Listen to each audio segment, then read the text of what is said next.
নমস্কার দর্শক বন্ধুগণ, সাধক জীবন চ্যানেলে সকলকে স্বাগত জানাই একটি নতুন পর্বে। আজকে সাধক শ্রী সমীরেশ্বরের জগন্নাথ দর্শনের কাহিনী। বাংলাদেশের কোটালীপাড়ার পশ্চিমপাড়া গ্রামে বসবাস করতেন ব্রহ্মচারী পরিবার। তাদের আদি পদবী মুখার্জি। এই পরিবারের 7 পুরুষ পরপর একজন করে ব্রহ্মচারী হয়ে গৃহত্যাগ করেন। এরকমই 7 পুরুষ আগে পূর্বপুরুষের একজন উপনয়নের পর দণ্ডিয়ার ভাঙেননি। তিনি কখনো লোক সম্মুখেও আসেননি। সেই থেকেই ওই বাড়ির লোকমুখে পরিচিত হয় ব্রহ্মচারী বাড়ি নামে। অতি নিষ্ঠাবান এই ব্রাহ্মণ পরিবারের জমি জায়গা পুকুর দেবালয় নিয়ে ভালোই অবস্থা ছিল। ব্রহ্মচারী পরিবারে পারিবারিক আরাধ্যা দেবী হলেন দক্ষিণাকালী শ্রী শ্রী বিশ্বমাতা। এই ব্রহ্মচারী পরিবারের হরনাথ ব্রহ্মচারীর ঘরেই মা কালীর প্রতিষ্ঠিত আসন ছিল। প্রতি বছর মহা সমারোহে কালী পূজা হতো। এছাড়া ছিল বাড়ির পাশে বড় দিঘির দক্ষিণ পশ্চিম কোণে একটি কালী মন্দির। এই মন্দিরটি পশ্চিমপাড়া কালীবাড়ি নামে প্রসিদ্ধ ছিল। সর্বজনীন মন্দির হলেও ব্রহ্মচারী পরিবারের সঙ্গে এই মন্দিরটি ছিল নিবিড় সম্পর্ক, তাই সেটিও ব্রহ্মচারী পরিবারের পারিবারিক মন্দির হিসেবেই গণ্য করা হতো। এই পরিবারের সকল জ্ঞাতিরা প্রত্যক্ষভাবে অংশ নিতেন মন্দিরের বিভিন্ন অনুষ্ঠানে। মন্দিরের অধিষ্ঠাত্রী দেবী কালিকা ছিলেন অত্যন্ত জাগ্রতা। এই পরিবারের অধস্তন পুরুষ হলেন ঠাকুর সমীরেশ্বর ব্রহ্মচারী। তার পিতা ছিলেন গিরীন্দ্রনাথ ব্রহ্মচারী। তিনি চাকরি সূত্রে বাংলাদেশের ফরিদপুর থেকে কলকাতায় আসেন এবং রেলওয়ে মেইল সার্ভিসে যোগ দেন। 1947 সালে আগস্ট মাসে বিবাহ করেন শ্রীমতী আশালতা দেবীকে। বিয়ের পর স্ত্রীকে নিয়ে প্রথমে কলকাতার চক্রবেরিয়া রোড এবং পরে ভবানীপুরে থাকতেন। জানা যায় তাদের শীতলাখোলা গ্রামের বাড়িতে অনেকেই গভীর রাতে শীতলা দেবীর দর্শন লাভ করেছেন। পাড়ার অধিবাসী ও ব্রহ্মচারী বাড়ির লোকেরা দেবীর বাহনের হাঁটা চলার খুরের আওয়াজও পেয়েছেন। দেবী ছিলেন তাদের কাছে নিত্য প্রত্যক্ষ মানা।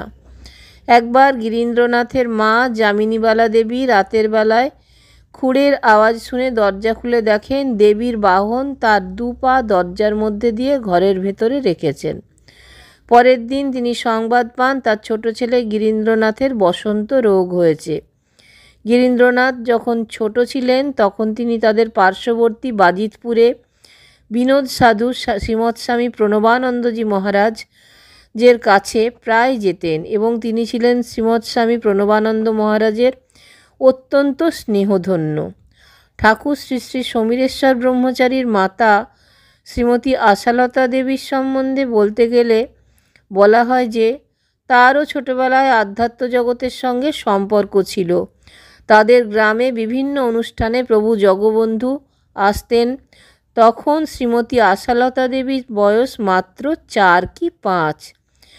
জগৎবন্ধু আশালতাকে অত্যন্ত স্নেহের বশে কোলে তুলে আদর করতেন।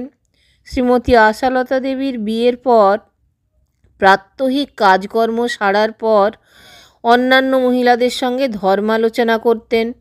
তাদের বাড়ি সাধু ও সন্তদের জন্য সর্বদাই দ্বার উন্মুক্ত ছিল। এক দুপুরবেলায় যখন অন্যান্য মহিলাদের সঙ্গে আশালতা দেবী ধর্মালোচনা করছিলেন, সেই সময় ও মা বলে ডাকতে ডাকতে একজন উড়িষ্যাবাসী ব্রাহ্মণ ভিক্ষার জন্য তাদের কাছে উপস্থিত হলেন। বয়স আনুমানিক 50 বছর হয়তো হবে। তিনি আশালতা দেবীকে বলেন, মা, তোমার শীঘ্রই এক সন্তান লাভ হবে। তখন ধর্মালোচনায় অংশগ্রহণকারী এক মহিলা তাকে জিজ্ঞাসা করলেন, বলুন তো ঠাকুরমশাই, আশালতা দেবীর ছেলে না মেয়ে হবে? ব্রাহ্মণ বললেন, ছেলে হবে গো ছেলে, সে কি আর যে হবে? তারপর আশালতা দেবীর দিকে তাকিয়ে তিনি বলেন, এই ছেলে বড় মহাপুরুষ হবে গো মা। তার কথা শুনে সবাই কৌতূহলী হয়ে ব্রাহ্মণের দিকে তাকিয়ে থাকলেন আরও কিছু জানার জন্য। ব্রাহ্মণ বলেন, হ্যাঁ মা, আমি ঠিকই বলছি। জীব উদ্ধারে তিনি আবার ধরায় আসছেন। তুমি মা বড় ভাগ্যবতী। তবে মা, এই ছেলের নাম স দিয়ে রাখবে গো, তাতেই ভালো হবে। এই কথাগুলি বলে সে ব্রাহ্মণ অন্তর্নিহিত হয়ে যান। সরল প্রাণা আশালতা দেবী কোনো কথাই স্বামীর কাছে গোপন করতেন না। স্বামী ঘরে ফিরতেই তিনি ব্রাহ্মণের কথা সবিস্তারে তাকে বললেন। কিন্তু গিরীন্দ্রনাথ সাধুর কথায় তেমন কোনো গুরুত্ব দিলেন না। ক্রমে ক্রমে আশালতা বুঝলেন তার গর্ভ সত্যি সত্যি সঞ্চার হয়েছে। তখন থেকে আশালতা নানা দিব্য অলৌকিক দর্শন করতে লাগলেন। প্রায়ই রাতে তিনি ঘুমের মধ্যে নানা রকম স্বপ্ন দেখতেন। কখনো দেখতেন রাধাকৃষ্ণ দোলনায় দোল খাচ্ছে, কখনো বালগোপাল খাচ্ছেন তার হাত থেকে। কোনো কোনো সময়ে মনে হতো অসংখ্য দেবদেবী একদৃষ্টে তার দিকে চেয়ে আছেন। তিনি সে সময় লজ্জায় রাঙা হয়ে উঠতেন। রাতে শুতে থাকার সময় মনে হতো তার পাশে বোধহয় কোনো শিশু শুয়ে আছে। এই সব দৃশ্য দেখে তার মনের মধ্যে অনাবিল আনন্দে ভরে উঠত। ওই সময় তিনি সর্বদাই ধর্মশাস্ত্র পাঠ, ঠাকুরের কীর্তন, ভজনের দিকে নিজের মনকে বেশি করে নিয়োজিত রেখেছিলেন। তারপর একে একে বসন্ত, গ্রীষ্ম, বর্ষা, শরৎ, হেমন্ত পেরিয়ে শীতের বার্তা নিয়ে উপস্থিত হলো অঘ্রাণ। অঘ্রাণ মাসের 10ম দিন প্রকৃতিতে যেন মহাপুরুষের আগমন বার্তা ধ্বনিত হলো। নবান্নের সুগন্ধে যেমন মেতে ওঠে গ্রাম বাংলা, এখানেও গ্রামের প্রতিবেশীদের মনও এক অজানা আনন্দে মশগুল হয়ে উঠল। এই আনন্দের বন্যা শুধু মানুষের মধ্যে সীমাবদ্ধ ছিল না, জীবজগতেও প্রকাশ পেতে লাগল। সেদিন দুপুরের পর সুন্দর পরিপাটি করে চুল বেঁধে, সুন্দর দুপায়ে আলতা পরে রীতিমতো সেজেগুজে উৎফুল্ল হয়ে আছেন আশালতা দেবী। কিসের এত উৎফুল্লতা তা কারো বোধগম্য হলো না। জানতে পারল তার কয়েক ঘন্টা বাদে। হঠাৎ বিকেলের দিকে তার প্রসব যন্ত্রণা ওঠে। তাকে সঙ্গে সঙ্গে নিয়ে যাওয়া হয় হাসপাতালে। কিন্তু ডাক্তাররা কিছুতেই তাকে ভর্তি করবেন না, কারণ তার নাকি তখনও সময় হয়নি। কিন্তু বাড়ির লোকের চাপে হঠাৎ প্রসব বেদনা পুনরায় শুরু হওয়ায় তাকে ভর্তি করেন চিকিৎসকেরা। সন্ধ্যা 5:50 ডাক্তার সেবিকারা তৎপর হয়ে উঠলেন, কিন্তু কাউকে কোনো কষ্ট না দিয়ে নবজাতক নিজেই ভূমিষ্ঠ হলেন। এরই আবির্ভাবের জন্য আশালতা দেবীর মনে এত উৎফুল্লতা দেখা দিয়েছিল। ডাক্তার সেবিকারা দেখলেন নবজাতক স্বাভাবিক শিশুর মতো নয়, বরং বড় হয়েছে অনেক। আশ্চর্য হলেন। শিশুকে কাঁদানোর চেষ্টা করা হলে সে আর 5টা শিশুর মতো না কেঁদে খিলখিল করে হেসে উঠল। যিনি মায়ার পৃথিবীতে মায়াবন্ধনে আবদ্ধ হয়ে নিজেকে মায়াতীত করে রেখেছেন, আনন্দের হাট বসাবেন বলে তিনি কাঁদবেন কেন? তিনি তো জগৎকে হাসাতেই উপস্থিত হয়েছেন। সেবিকা বাইরে অপেক্ষমানদের মধ্যে নবজাতকের শুভ আবির্ভাব সংবাদ দিলে মুরারিপুকুরে আনন্দের সংসারে শুভ শঙ্খ রবে মহাপুরুষের শুভাগমনকে বরণ করে নেওয়া হলো। দিনে দিনে চন্দ্রকলার মতো বেড়ে উঠতে থাকে শিশুটি। আশালতা দেবীর 8 পুত্রকন্যার প্রত্যেকের অত্যন্ত প্রিয় তাদের সর্বকনিষ্ঠ এই ভাইটি। তার প্রতি আকর্ষণ দিনে দিনে বাড়তে থাকলো। পাড়া প্রতিবেশীদের মধ্যে বাচ্চাকে কোলে নেওয়ার জন্য, একটুখানি আদর করার জন্য হুড়োহুড়ি পড়ে যেত। তাদের অনেকেই বলতেন, তোমার এই পুত্রটিকে সবসময় দেখতে ইচ্ছা করে, রোজ একবারটি না দেখে তাই থাকতে পারি না।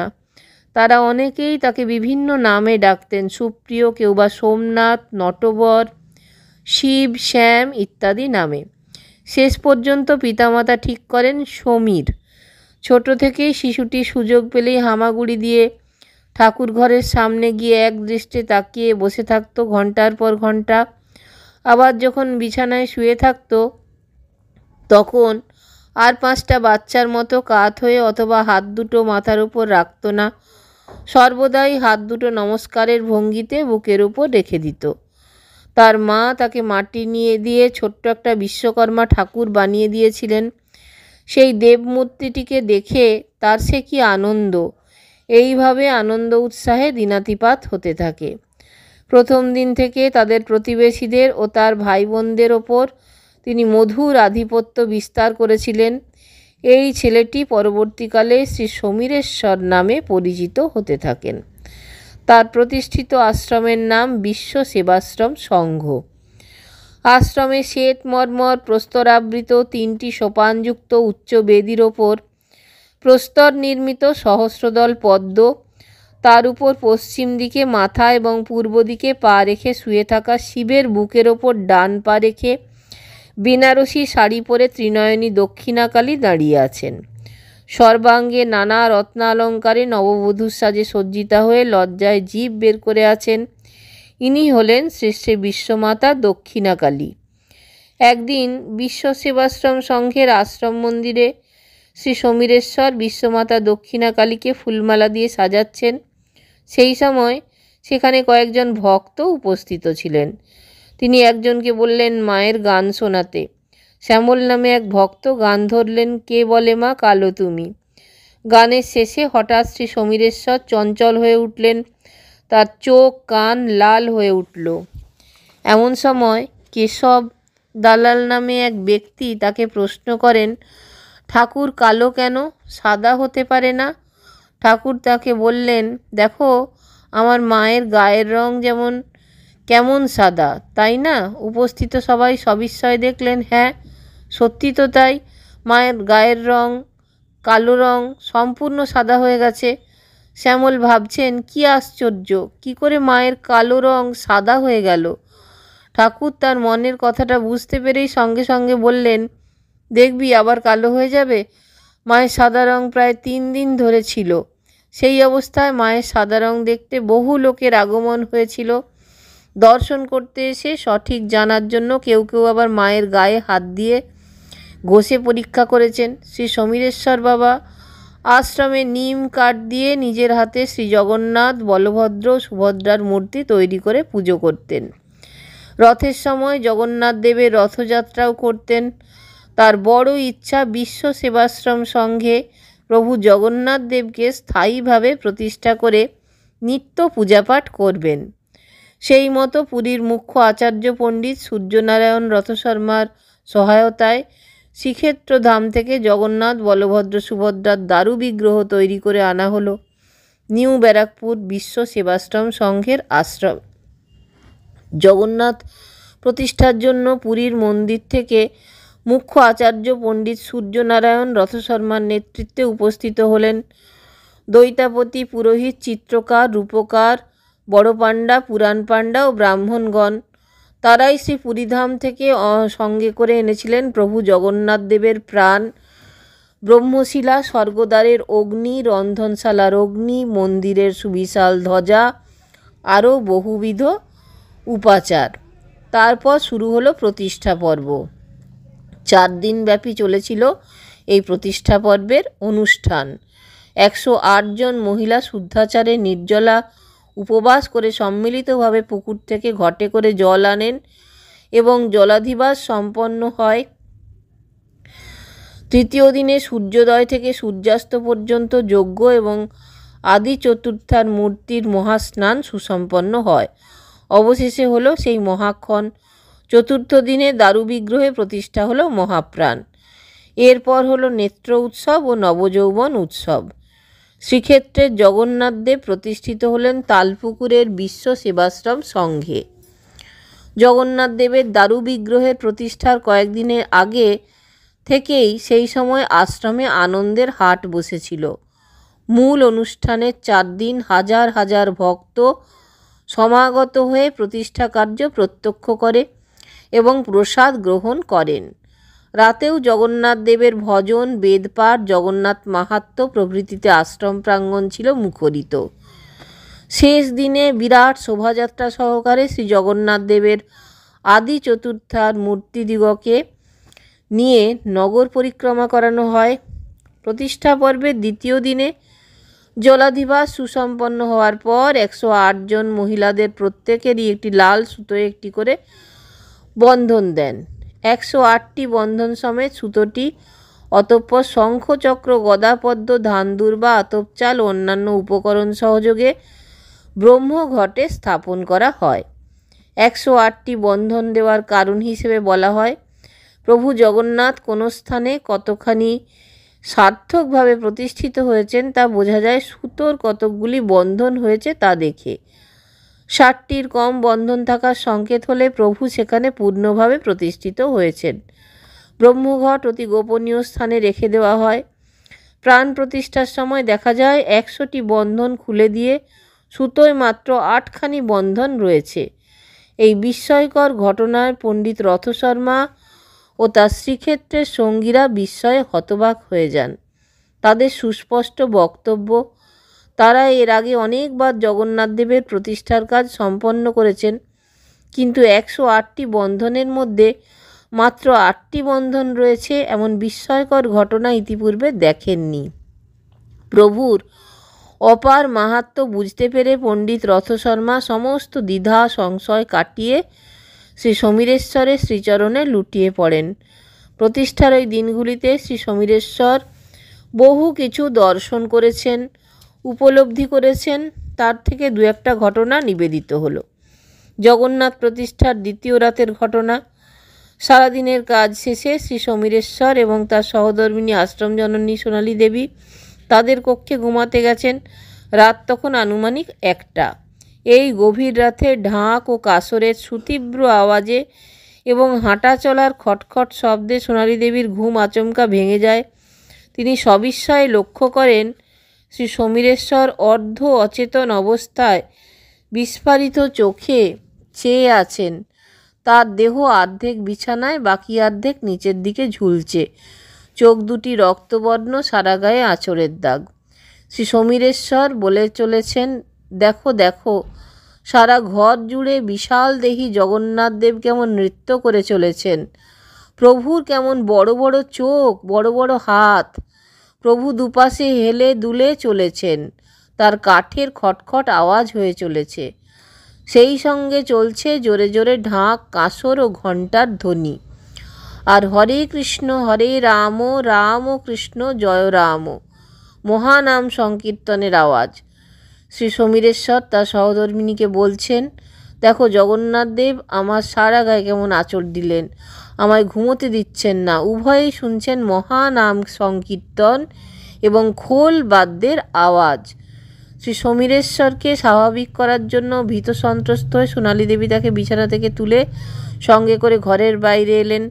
সারা আশ্রম তখন শুনশান, কোনো শব্দের রেশ মাত্র নেই, যেন নিদ্রাপুরী। বাবা বুঝলেন উৎসবের জন্য সারাদিনের পরিশ্রমের ক্লান্তিতে সবাই অঘরে ঘুমাচ্ছে। উভয়েই তাই আবার ফিরে এলেন ঘরে। ঘরে ঢুকেই তারা আবার সেই আওয়াজ শুনতে পেলেন, মহাপ্রভুর সেই নৃত্য। বাইরে বের হলেই তা উধাও। ভোর হতেই শ্রী সমীরেশ্বর তার ভক্ত প্রিয়জনদের গতরাতে মহাপ্রভু জগন্নাথ দেবের দর্শনের কথা জানালেন। তার কথা শুনে পরের দিন অনেক ভক্তই তাদের গুরুদেবের ঘরে অনেক রাত অবধি থাকলেন জগন্নাথের নৃত্য দর্শনের জন্য। দীর্ঘ অপেক্ষা করার পর নিরাশ হয়ে সবাই যখন যে যার ঘরে চলে গেলেন, তখন নিদ্রিত শ্রী সমীরেশ্বর আবার পূর্বদিনের অভিজ্ঞতা লাভ করলেন। পূর্বদিনের মতোই নাম, গান, ঢাক, বাদ্য মুখরিত হলো তার পবিত্র ঘর। সেই সঙ্গে প্রভুর মহানৃত্য। স্বচক্ষে দর্শন করলেন প্রভুর এই প্রকট মহিমা। পরদিন আশ্রমে উপস্থিত ভক্তরা ঠাকুরের সঙ্গে আঁচড়ের দাগ দেখেছেন অঙ্গে এবং এই মহাদর্শনের কথা শুনে ধন্য হয়েছেন। প্রতিষ্ঠা পর্বের সময় পুরী থেকে সেবক দলের সঙ্গে এসেছিলেন রত্নাকর মহন্ত নামে এক ভক্ত। তার মনে কিছুটা সংশয়ের দোলাচল ছিল। সত্যিই শ্রী জগন্নাথ দেব এই বিশ্ব সেবাশ্রম সঙ্গে প্রতিষ্ঠিত হলেন তো? ভক্তের সংশয় দূর করলেন ভক্তাধীন। প্রাণ প্রতিষ্ঠার দিন গভীর রাতে, অনুমান রাত 2টা, তিনি শুনলেন গভীর শঙ্খধ্বনি বেজে চলেছে। তিনি শব্দের উৎস সন্ধানে বাইরে এলেন এবং নিঃসংশয় হলেন যে মন্দিরের গর্ভগৃহ থেকে শঙ্খধ্বনি ক্রমাগত বেজে চলেছে। পরের দিন শ্রী সমীরেশ্বরের শ্রীচরণে নিজেকে সমর্পণ করলেন এবং বললেন, হরে কৃষ্ণ হরে রাম, শ্রী সমীরেশ্বর ব্রহ্মচারী পরম ব্রহ্ম অবিরাম। 2007 সালে শ্রাবণ মাসে একবার কয়েকজন ভক্ত শ্রী সমীরেশ্বরের সঙ্গে মায়াপুর ও নবদ্বীপধাম গিয়েছিলেন। মায়াপুর পৌঁছে নৌকাযোগে নবদ্বীপ গিয়ে সেখানে মহাপ্রভু স্মৃতিবিজড়িত বিভিন্ন স্থান দর্শন করে অবশেষে তারা পৌঁছলেন পোড়ামাতলায়। পোড়ামাতলায় একদিকে জগন্মা তার অধিষ্ঠান, অপরদিকে শিবের। মা ভবতারিণীকে দর্শন করে সকলে তিলভাণ্ডেশ্বর শিব দর্শনে গেলেন। মন্দিরে তখন আলো আঁধারিতে ভরা, বেশ বড় আকৃতির শিবলিঙ্গ। এই শিবলিঙ্গ বড়ই জাগ্রত, প্রতিক্ষণেই তিল পরিমাণে বৃদ্ধি পাচ্ছে। শ্রী সমীরেশ্বর বেলপাতা, কলা ও বেল দিয়ে গঙ্গাজল প্রভৃতি ঢেলে শিবলিঙ্গ স্নান করিয়ে দিলেন। তারপর পরম মমতায় শিবলিঙ্গের গায়ে হাত বুলিয়ে দিচ্ছেন। এর মাঝে তিনি আস্তে করে বললেন, খাওয়াবো। কথাটা অতটা তখন প্রত্যক্ষদর্শী ভক্তরা গুরুত্ব দেয়নি। যাই হোক, মন্দির থেকে বেরিয়ে সোনার গৌরাঙ্গ দর্শন করে নৌকায় করে সবাই আবার মায়াপুর ফিরে এলেন। প্রত্যক্ষদর্শী অমিতানন্দ জানালেন, ততক্ষণে দুপুর প্রায় 2টো হয়ে গেছে। সঙ্গী ভক্ত সবিতা দত্ত, কল্পনা ঘোষ, মায়া ভট্টাচার্য, মালতী দত্ত বাড়ি থেকে খাবার বানিয়ে নিয়ে গেছিলেন। গঙ্গার পাড়েই একটা ফাঁকা জায়গায় খাওয়ার ব্যবস্থা হলো। শ্রী সমীরেশ্বরকে আগে নিবেদন করা হলো, তিনি খাচ্ছেন। এর মধ্যে হঠাৎ পরে পাশের কচুবনের মধ্যে থেকে পাগলা ধরনের 35-40 বছর বয়সী একটি লোক হাজির হলো। চাপ দাড়ি, উস্কো খুস্কো চুল, হাফ প্যান্ট পরা, হাতে বালা। আমি খাবো, আমায় খেতে দাও বলে লাফাতে লাগলো। ততক্ষণে শ্রী সমীরেশ্বরের খাওয়া প্রায় সম্পূর্ণ। তিনি বললেন, সবিতা, ওকে 2টো ভাত দে। অমিতানন্দ কলা পাতা পেতে দিলেন। সবিতা দেবী পাতায় সুন্দর করে ভাত বেড়ে দিলেন। শ্রী সমীরেশ্বর শশব্যস্ত হয়ে নিজের থালার উচ্ছিষ্ট প্রসাদী ভাত ঢেলে দিলেন ওর পাতায়। শ্রী সমীরেশ্বর বললেন, ওকে একটু সবজি দে, পায়েস দে। সবিতা দেবী বললেন, ওরে কি ভাগ্যবান রে, গো প্রসাদটা তুমি পাইয়া গেলা। লোকটি গোগ্রাসে খেতে থাকলো, যেন কতদিন খায়নি। ড্রাইভার লোকটির সঙ্গে বেশ হাসি ঠাট্টা করতে লাগলো। লোকটি বলতে লাগলো, দাও, আরও ভাত দাও। শ্রী সমীরেশ্বর নিজের হাতে তাকে ভাত, সবজি, ঝোল ঢেলে দিলেন। সে বলল, চাটনি দাও, চাটনি, পায়েস দাও, যেন আগে তার মেনু জানা আছে। তখন তাকে জিজ্ঞাসা করা হলো, হ্যাঁ গা, তোমার বাড়ি কোথায়? সে বলল, পাশের গঙ্গার দিকে, এই হেথায়। হেথায় মানে কোথায়? তুমি তো এতক্ষণ তোতলাচ্ছিলে না, এখন আবার তোতলাচ্ছ কেন? আবার হাত তুলে গঙ্গার দিকে তাকিয়ে বলল, গোগ্রাসে খেয়ে চলেছে। আবার চাটনি চাইলো, পায়েস চাইলো। আবার খাওয়াবো তো। কচু শাক নাই, কচু শাক খাওয়াবা। কবে আসবে বলো? শুক্রবার আসবা। কচু শাকে একটু ঘি দিয়ে দিবা, ঘি না দিলে খাবারের স্বাদ হয় না। আর মুগ ডাল আনবা। শুক্রবার ঠিক আসবা তো? এসব কথার মাঝে শ্রী সমীরেশ্বর ওখান থেকে বেশ কিছুটা দূরে চলে গেছেন। লোকটির খাওয়া শেষ হলে, বেশ খাইলাম বলতে বলতে হাত চাটতে চাটতে গঙ্গার পাড়ের কচুবনে মিশে গেল। অমিতানন্দের মনে একটু প্রশ্ন, উৎসাহ, কৌতূহল তৈরি হলো। তীর্থক্ষেত্রে অযাচিতভাবে একজন উপস্থিত হলো, আর শ্রী সমীরেশ্বর নিজে তাকে ব্যস্ত হয়ে খাবার দিচ্ছেন। এর মধ্যে তাৎপর্য অবশ্য আছে। নবদ্বীপের কোনো ভক্তের বহু জন্ম আগের প্রার্থনা ঠাকুর শ্রী সমীরেশ্বর এভাবে পূরণ করলেন, নাকি অন্য কিছু? যাই হোক, শ্রী সমীরেশ্বর এসে সবিতা দেখবে জিজ্ঞাসা করলেন, সবিতা, কিরে, কি খেতে চাইলো? তিনি লোকটি যা যা বলেছে সবই জানালো। শ্রী সমীরেশ্বর বললেন, তোর তো রান্নার হয়ে গেল, তা শুক্রবার কচু শাক ঘি দিয়ে আনবি তো? বিকালে সবাই আশ্রমে ফিরে এলো। সন্ধ্যায় শ্রী সমীরেশ্বর অমিতানন্দকে বললেন, আমার কাছে এক ভক্ত কিছুক্ষণ বাদে এই দুনিয়া ছেড়ে চলে যাবে, আমায় খুব ডাকছে। পরদিন খবর এলো বরাহনগরে অমর দাসের দাদা মারা গেছেন। শ্রী সমীরেশ্বর বলা মাত্রই অমিতানন্দর বললেন, আজ যে পাগল লোকটা আমাদের সঙ্গে খেলো, তারপর চলে গেল, তিনি কে বলো তো? কে? বোধহয় নবদ্বীপের কোনো ভক্ত, যে হয়তো পূর্বজন্মে তোমার প্রসাদ চেয়েছিল। তাহলে মাথাটা খাটা, সূত্র তো ওর কথার মধ্যেই আছে। তুই যখন জিজ্ঞাসা করলি কোথায় থাকো, তখন কি বলল? পো পো পো। ইলিশ মাছ খাবো, কচু শাক দিয়ে একটু ঘি দিয়ে রান্না করবে। অমিতানন্দ মনে মনে ভাবতে লাগলেন, কিন্তু ঠিক মেলাতে পারছেন না। কিছুক্ষণ পরে শ্রী সমীরেশ্বর হঠাৎ বললেন, আরে সবিতার হাতে শিব এসে খেয়ে গেল। অমিতানন্দ শুনে এবার মেলাতে লাগলেন। শ্রী সমীরেশ্বর বললেন, শিব খেয়ে গেল? তাহলে আমরা নবদ্বীপে শিব মন্দির পোড়ামাতলায় গেছিলাম সবাই। এবার তার মনে পড়ে গেল, সেখানে শিবলিঙ্গের গায়ে হাত বোলাতে বোলাতে শ্রী সমীরেশ্বর বলেছিলেন, খাওয়াবো, আবার কচু শাকে ঘি দিও, অর্থাৎ দেবতার ভোগে ঘি দিতেই হয়। তাহলে কি অর্থে আমি এসেছি পোড়ামাতলা থেকে? আর কচু বনের থেকে হঠাৎ করে বেরানো দেখে তখনই তার মনে কেমন বিস্ময় জেগেছিল। আর শ্রী সমীরেশ্বর ব্যস্ত হয়ে নিজে ভাত ঢেলে দিলেন। তাহলে কি পোড়ামাতলার শিব মনুষ্যরূপ নিয়ে এসেছিলেন? শ্রী সমীরেশ্বর তখন অমিতানন্দের মাথায় হাত বুলিয়ে বললেন, এতক্ষণে মাথায় ঢুকলো? অমিতানন্দ শ্রী সমীরেশ্বরকে জিজ্ঞাসা করলেন, আচ্ছা বলো না, শিব তোমায় কি বলেছিল? শ্রী সমীরেশ্বর বললেন, আমি তখন শিবের চারদিকে ঘুরছিলাম, কলা আর বেল দিলাম, তখন আমায় বলল আমায় খাওয়াবে, তাই আমি বলেছিলাম খাওয়াবো।